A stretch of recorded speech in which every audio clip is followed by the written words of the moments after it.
The NBA regular season has like 6 games left, so I figured it'd be a good time to give my predictions for who's going to get what seed in the Western Conference and what's going to happen in the playoffs when it comes. I'm not going to gatekeep, I'm just going to get right into it.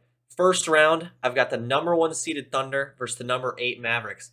I think the Mavs are going to finish in that 9 spot. That's not really a crazy take. They're going to finish in the 9 seed most likely. I think they will win their first game versus the Kings, and then I think they're going to beat Memphis. There isn't too much to talk about with this series because of Kyrie's injury. If Kyrie were healthy, I would come here, I'd turn on the camera, and maybe say that the Mavericks could beat the Thunder.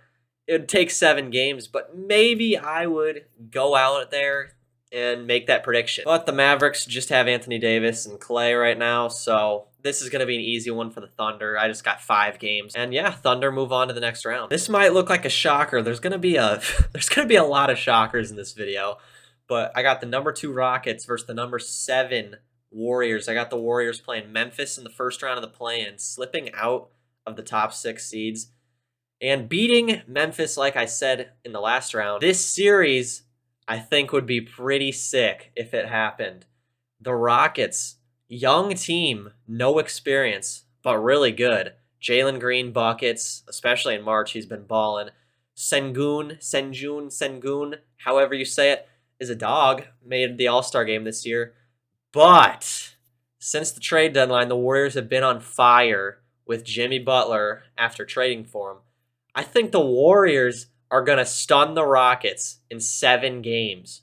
4-3 Warriors. That's just what I think. I mean, the Warriors have been hot. 12-0 with their small ball lineup, I guess people have been talking about. They're hot.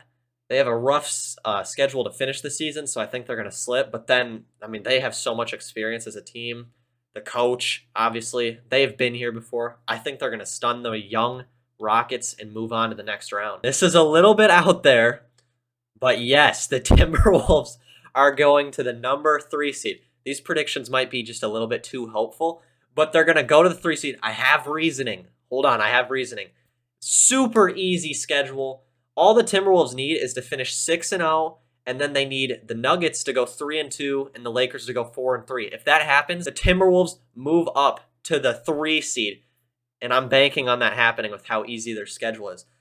Clippers, I have them. They have a slightly easier schedule than the Warriors do, so I kind of I have them jumping them, going up to the 6th seed, and then going on the road to play the Timberwolves in round 1, which nobody's making this prediction, so that probably means it's a bad thing. But, you know, if I somehow get it right, I get to look super smart. This would be another crazy series, close one, I think, but I'm going to go with my Timberwolves in 6 games. Just going to continue with the crazy takes and go Timberwolves in 6. Anthony Edwards is that guy. They're building chemistry. Start of the year was rough, and then DiVincenzo and Randall got hurt. So they couldn't even build chemistry for half the year. And then they come back. We get to build that chemistry. We get to get better. And then we're going to stun the Western Conference and take the 3 seed and then move on to the second round. First, a good Clippers team. They've had a good year. Harden's been great. Kawhi's been great. Norman Powell out of nowhere was in the All-Star discussion. He had a case to make it, but I got the Timberwolves taking this series in 6. For the last matchup of the first round, I got the number 4 Nuggets versus the number 5 Lakers. I have the Nuggets jumping the Lakers because I think they have a slightly easier schedule, but then I obviously have the Wolves jumping both of them and pushing them both back. So 4 and 5 matchup should be a crazy one. The Nuggets have had the Lakers number for a few years now, but this is a new Lakers team. They have Luka Doncic, and you know Adam Silver wants to push that narrative. He is not, I do not think there's any chance he lets the Lakers go home in round 1. I'm not saying he's going to completely rig it, but you know the NBA wants the Lakers to at least win a couple rounds. They really want them in the finals. So I guess that kind of just gives away my pick. I have a close-ass series, Lakers in 7. I'm not going to do one of the Shannon Sharp saying things. Just Lakers in 7, just off the agenda they need to push. And, you know, the Lakers are a good team, so I'm bashing them a little bit, but they're good. The Nuggets, not as good as they used to be. Jokic has to just do everything for this team to win. So I think they will get, I guess you could call it stunned in round 1. That brings us to round 2, where we've got the Thunder versus the Lakers matchup. This is a really interesting one, like all of them are. The Western Conference is so tight that these are all interesting matchups.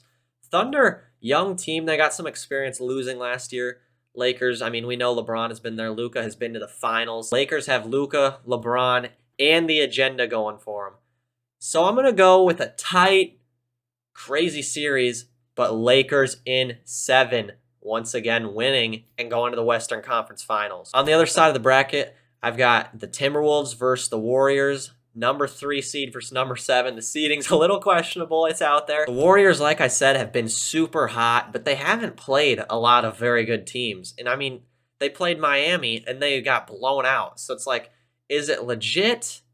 Apparently, I thought so in round 1, but we're going to see here. I think the Timberwolves are taking this hypothetical series in 6 games. They have a deep roster. Terrence Shannon Jr. can barely get minutes on this team, and this is an NBA player. This guy can play, and he can barely find his way into the rotation.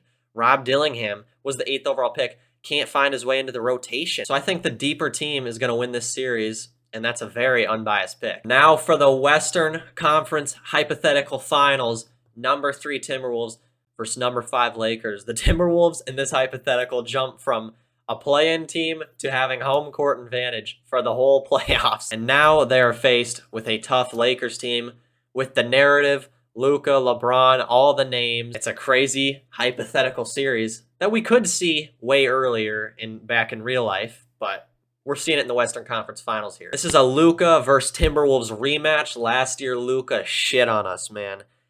He shit on us. 5 games, they beat us. We got 1 Mickey win. He hit a game winner. Just rough, and the more I think about it, the less I like Luka. So I'm going to ignore all facts and go back to my bias and say Timberwolves in 7 to go to the NBA Finals. This is a Western Conference where literally anyone can win it, and I think that means there's at least a chance where it will come down to who has the deepest roster. And that's what the Timberwolves have over every other team in the West. These predictions were a little bit out there, but that's kind of the whole point. Just throw something out there, see if it happens.